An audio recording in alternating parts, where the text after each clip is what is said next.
I'm Ziyaad, also known as Wally, and I want to be an Afro mangaka and maybe create my own anime one day.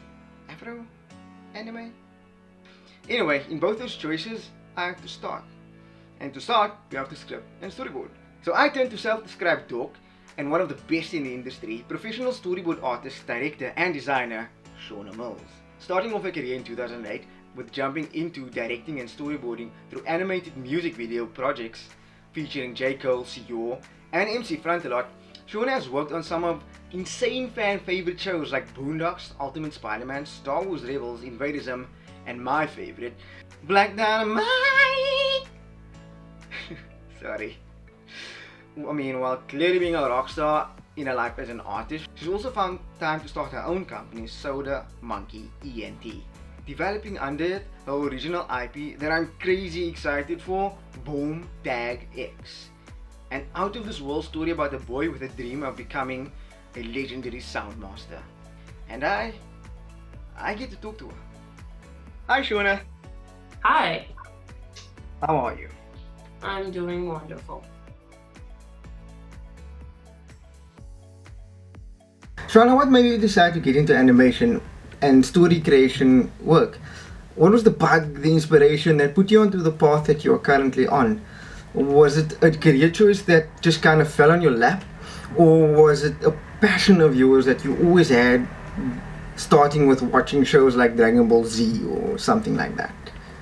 I always drew. Like, that was just in my nature. I never had any other interests.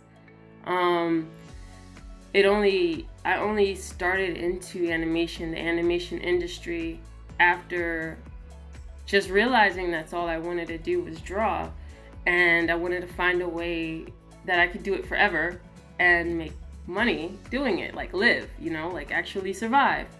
So I put some time into working on finding out like more about the industry and things like that. But even before then, I went to school for cartooning and animation. I was in high school of art and design in New York City, and that's where I kind of got weaned into the whole anime culture with my friends. And I got introduced to Dragon Ball Z first, by the way.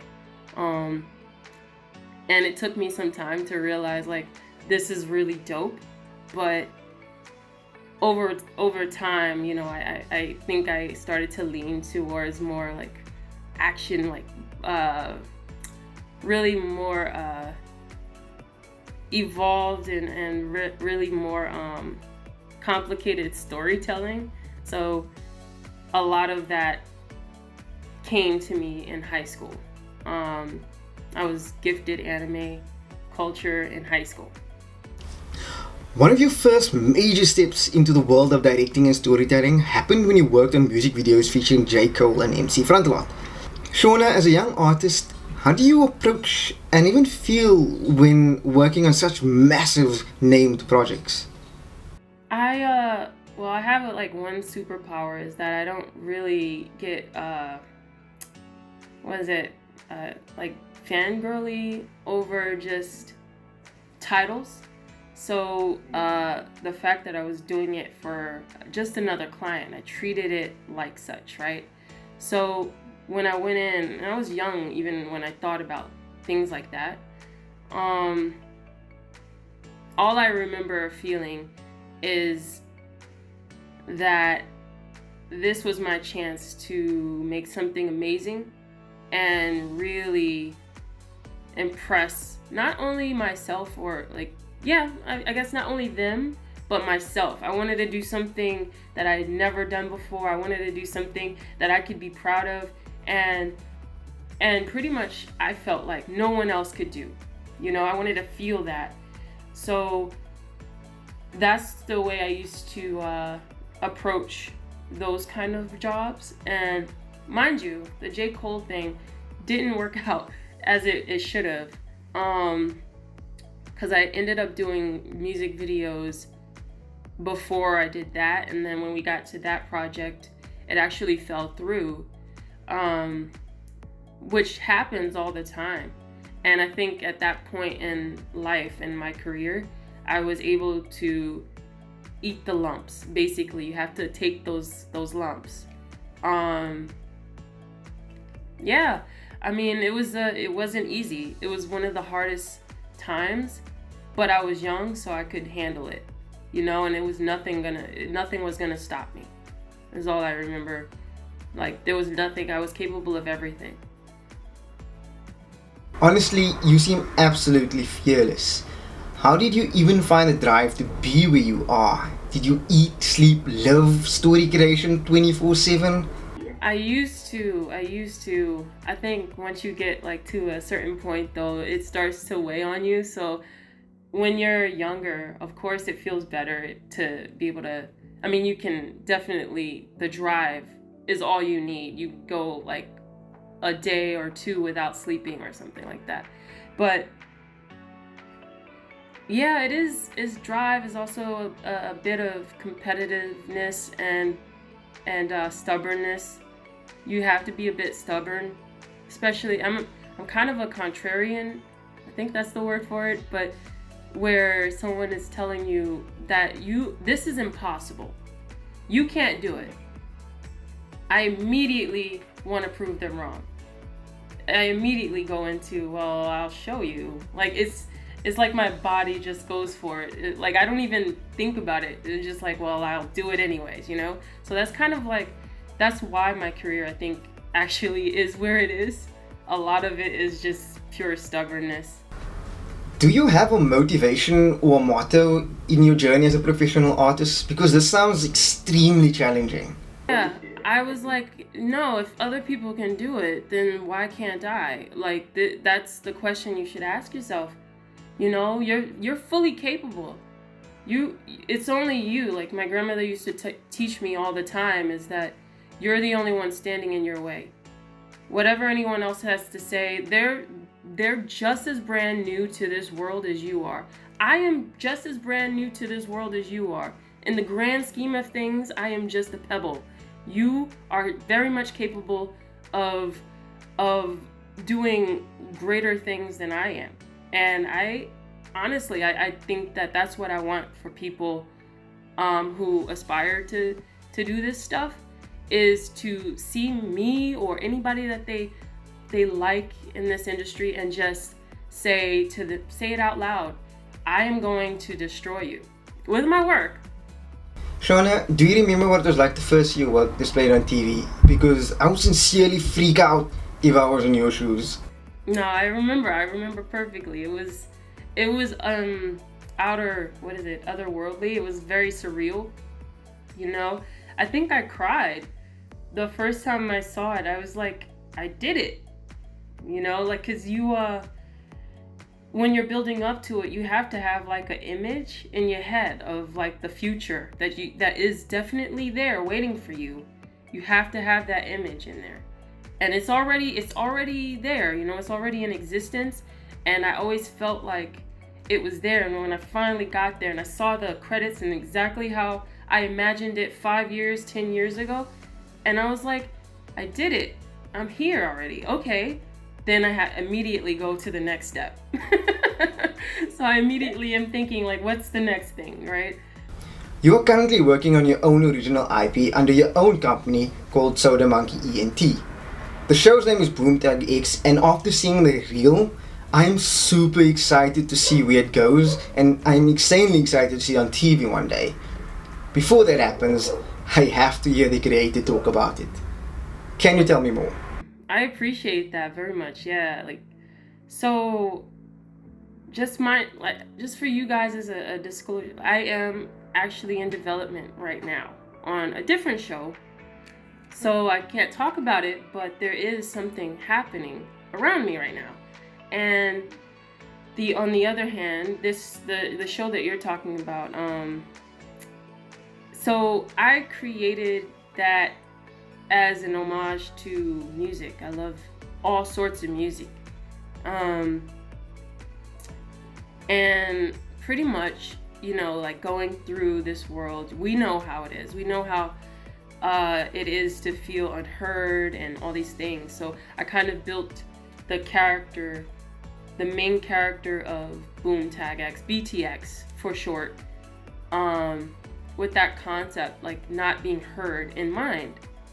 So that's the general character, but he goes through this world and now he has to learn how to use his greatest weakness as his greatest strength, basically, to battle people who are like masters in all sorts of.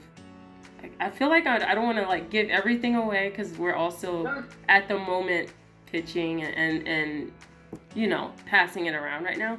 But pretty much he wants to become a legendary sound master, and that's someone capable of epic greatness. But in order to do that, he has to master what he has and what he lacks. So, aside from storyboarding, I know you do a lot more. Is there any other part of the projects that you like working on that you might like more than storyboarding, or just as much? I love development. I realize I like it more than storyboarding. Developing, yeah. From the very concept to the very finish. Oh, so good. So you worked on shows like Boondocks, Invader Zim, TMT, Batman, and my favorite, Black Dynamite! Sorry. Do you ever put your own style into the show? Black Dynamite?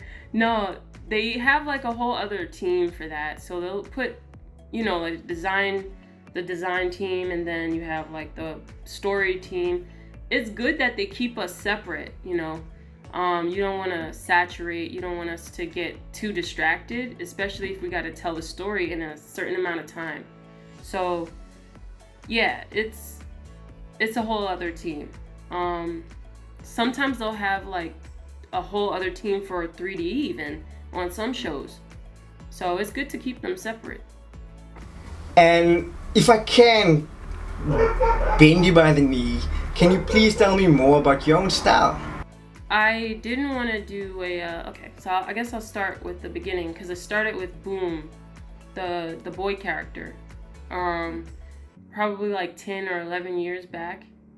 And I had like the anime eyes, I had like a typical like anime thing, and then I even gave him spiky hair, and I realized like this is boring. So I started to kind of shift around, and I realized like no one looks like me on TV right now, and in America especially. So I wanted to actually, I designed his hair to look more like mine, and at the time I had dreads. Like I don't have them now. These are, well, they're similar, but like, you know, if I let it out, it'll be kind of like Boom's hair. So I started to kind of like fix his designs, and I changed his eyes. I was like, you know what, let me figure out, maybe dot eyes will be like, you know, like little pea eyes will probably be more challenging and fun to animate expressions for, you know. So I gave it that style. But as for the whole overarching like graffiti-esque style that people say I have, I'm from New York, so being able to see like all that, like the colors and like on top of grit, that's just like something that I grew up with. So that's also partly why I gave them gray skin color. Like their skin tones are always like gray. I'm not doing a lot of like realistic skin tones, because it's kind of like a mimicry of like, yeah, I guess it's the word, but just kind of like a mimic of like New York being very gritty and gray and even depressing. But then you'll have splashes of art, just random graffiti everywhere, and you realize someone was there. Someone took the time to paint that on top of this disgusting city that I live in. I love my city, but yeah, it's pretty gross. Yeah, so, you know, I kind of put a lot of my feeling into my choices. Yeah. like outside world kind of stuff. So do you need to be able to adopt to different type of styles to make it in the industry? It can be, but for the most part, like, that's part of the job, is to adapt, being versatile. You might want to do like only anime stuff, and that's fair, you can. But I think if you want to get into like a industry thing and be like considered for different shows, then you just have to have a versatile like selection, and like a good selection in your portfolio. But oftentimes people will come to you for your specific style. So if I do a lot of action and anime stuff, chances are they're gonna start, it's like DC, Marvel, or action shows that are gonna be like the ones that are coming at you. But I wanted to do more sitcom shows. I wanted to do more baby shows. Funny enough. Shawna, final question. And firstly, thank you for your time. I just want to know, what is the future of Shawna Mills and her company, Soda Monkey ENT? I think, I'm doing classes. I'm trying to teach, I guess, a little bit online since we're stuck in the house. So that's about the only news from me. I'll probably be doing a few lectures this year. I'm not sure. I think I have like one thing that I am doing that is going to be kind of like open to the public, and I want to make sure that people, especially, actually, we're doing it on the continent of Africa. I think that's where I'm teamed up with. I say I think because I'm like swimming right now, but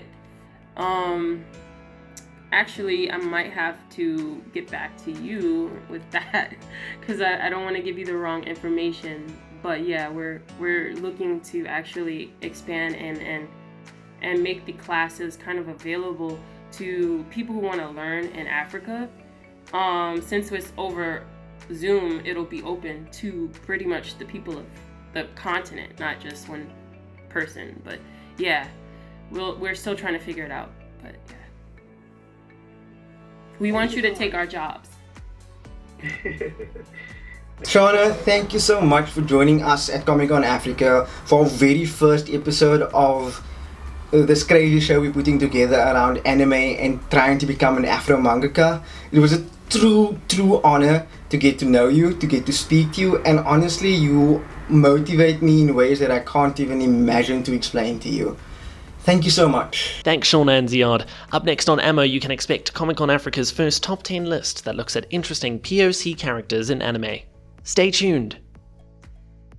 POC characters in anime are often hard to find, but when you do find them, they can surprise you in really amazing ways.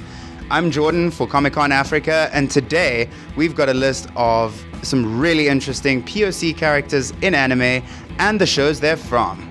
And at number 10, Samurai Champloo's Mugen. Samurai Champloo tells the story of a young girl named Fu, who is working as a waitress in a tea shop. She gets abused by a band of samurai, but is saved by a mysterious rogue named Mugen and a young ronin named Jin.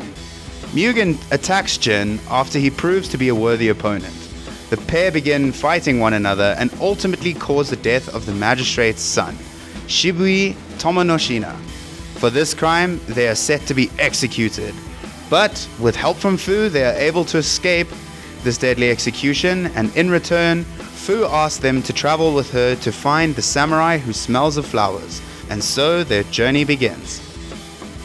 Number 9, Megalobox. The series takes place in a futuristic Japan where licensed citizens live in a wealthy city, while unlicensed citizens are forced into the slums on its outskirts.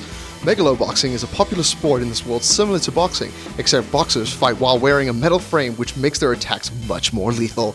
Junk Dog is a young man who fights in the underground illegal rings in fights that have a fixed result, whereas coach Gansaku Nanbu directs him on when to lose a fight. One evening, he almost crashes his motorcycle into Yukiko Shirato, who is the head of a wealthy Shirato group which oversees the Megalonia tournament. Junk Dog picks a fight with her bodyguard Yuri, who is also a top-ranking Megalo boxer. Yukiko stops the fight, but Yuri seeks out Junk Dog and meets him in the underground ring, where he easily beats the less experienced fighter and tells him to fight him again in Megalonia, which Junk Dog would need to place at the top of the official Megalo box rankings to qualify for, as well as a proper citizenship ID to enter the rankings in the first place. After Nambu persuades the mobbots Fujimaki to forge Junk Dog an ID under the name Joe, the two are given 3 months to achieve their goal of working their way to the top of the Megalobox rankings in order to have a chance to fight in the Megalonia. Number 8. Afro Samurai. Set in a feudal yet futuristic Japan, it is said that the person who wields the number 1 headband is the greatest warrior in the world and shall possess godlike powers. Some believe that the number 1 headband grants immortality, while others believe that the headband had been sent down by the gods. The only way to obtain the number 1 headband is to challenge and defeat the current wearer in combat. But to take on the number 1 wearer, you have to be the number 2 headband wearer. This means that the number 2 is also constantly fighting to stay alive, and so on down the list. Afro Samurai takes a unique approach to telling a typically Japanese story by following a person of color. Joe's determination to get the number 1 headband is just about as strong as he is. He is dedicated and seemingly would not stop at anything to achieve his goal. Number 7. Don't Toy With Me, Miss Nagatoro. When an introverted male student meets a girl called Nagatoro, his life is turned upside down. She first quietly observes his reaction to verbal abuse from some other high school girls that are not well-meaning, realizes that oddly enough in his case, it may be exactly what he needs, and so begins a sequence of her teasing him. In this slice of life show, Nagatoro shows the best we all love to see in people, being caring and overall likable character. The show even goes out of its way to show the wholesome moments where Hayase helps Naoto to get out of his shell. The anime releases this April of 2021 and is definitely one not to be missed. Number 6. Tenjo Tenge, Bob Makihara. The plot begins with Suichiro Nagi and his childhood best friend Bob Makihara going to their first day of high school, Todo Academy. They intended to rule the school by beating up anybody that got in their way, as they had done at previous schools. But they soon learned that Todo is no ordinary high school. Turns out it was a school that was founded to teach and integrate different fighting styles. As the storyline develops, rival factions find that they are becoming increasingly involved in a long-enduring conflict that was left unresolved from the Japanese feudal era by some of the characters' ancestors. Bob Makihara is a young man from South Africa, hence most in the series refer to him as the foreigner. Being a skilled fighter, Bob uses a Brazilian style of martial arts called capoeira, which develops and grows over time with the character. With Bob being South African, he just had to be on our list. Number 5. Bleach. Ichigo Kurosaki, a 16-year-old high school student, has the unique ability to see ghosts. His family one day gets attacked by a demon known as a Hollow. While struggling to fight the invading Hollow, he is saved by a Soul Reaper named Rukia Kuchiki. Unable to protect him and his family, Rukia bestows Ichigo with the ability to become a substitute Soul Reaper. He is now tasked with protecting his town from Hollows and other unseen threats. Yoruichi Shihoin comes in later on in the series, but is an absolute beast. Being super knowledgeable, she ends up teaching Ichigo how to get his powers to the next level, to fight even greater dangers and save his friends. She serves an important part while in the limelight, but takes an equal part in the shadows. Number 6. Dutch, Black Lagoon. The story follows a team of pirate mercenaries known as the Lagoon Company that smuggles goods in and around the seas of Southeast Asia in the early to mid-1990s. Their base of operations is located near a crime-riddled city that is home to the many gangs such as the Japanese Yakuza, Chinese Triad, and the Russian Mafia, to name a few. Dutch is one of the main protagonists as well as the leader of the Lagoon Company. He was said to be a former United States Marine who fought in the Vietnam War and went AWOL after escaping to Thailand to work as a mercenary. Dutch remains a leader and negotiator while being highly pragmatic. Number 3, Gangsta. The series revolves around two so-called handymen that take on jobs for both the mob and the police force that no one else can handle. The two named Warwick Arcangelo and Nicholas Brown work in the town of Ergastulum, which is full of mafia, hoodlums, prostitutes, and dirty cops. After being sent out on a job to crush a gang, Warwick decided to spare and help the sole survivor, Alex Benedetto, and take her under their wing for the time being. Rooted in their past traumas, Warwick and Nicholas come off as quite stoic. Alex takes an emotionally supportive role in the main trio and serves as a breath of fresh air in this otherwise dark anime series. Number 2, Killer Bee from Naruto Shippuden. What anime list would be complete without the inclusion of Naruto? Being an entry point to anime for many mainstream fans, Naruto tells the story of Naruto Uzumaki, a young ninja who seeks recognition from his peers and dreams of becoming the Hokage, the leader of his village. Killer Bee is one of the major supporting characters from the time that he enters the series. Despite being responsible for his village's protection, Bee also aspires to be the world's greatest rapper. More than just a side character though, Killer Bee also takes a mentorship role to Naruto and teaches him to be friends with Kurama. Honorable mention, Yasuke. Yasuke is an upcoming American-Japanese science fantasy original net animation anime series loosely based on a historical figure of the same name. In an alternate reality version of feudal Japan, reimagined with magic and advanced technology, and after the fall of Oda Nobunaga, a boatman named Yasuke puts his storied past as a legendary ronin known as the Black Samurai behind him. But when he encounters a girl with mysterious powers after a village is attacked by a warlord, Yasuke finds himself in the middle of a power struggle between rival daimyo, as well as dealing with the dark supernatural elements as he protects the young girl. The series is scheduled for an April 29, 2021 release on Netflix. Number 1, Jormungand. The series follows Coco Hekmatyar, a young arms dealer who sells weapons under the international shipping and illegal smuggling operation called HCLI. As one of the company's unofficial weapons dealers, she sells weapons in a variety of countries while avoiding both local and international authorities.